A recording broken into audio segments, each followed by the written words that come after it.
কাঠবেড়ালি তিন ভাই, ডালে ডালে যাবে তাই। বলল তারা, চলো করি আজকে বাদাম চুরি ভাই। টুপটাপ লেজ নেড়ে লুকিয়ে গেল বাগানেরে। একজন বলল, দেখো দেখি ওই তো বাদাম, ধরো রে। একজন তো পড়ল পাতায়, একজন গড়ালো মাঠটায়। সবচেয়ে ছোট ভাইটা নাকি লোকালো দাদুর টুপিটায়। হইচই করে শেষে সবাইকে বলল দাদু হেসে, চুরি নয় চাইলে পাবে। দাদু দিলেন বাদাম শেষে।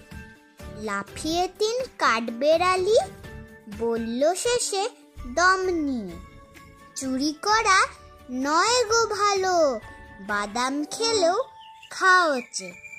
নমস্কার, ভিডিওটি যদি ভালো লেগে থাকে প্লিজ লাইক করে চ্যানেলটিকে সাবস্ক্রাইব করে দেবেন।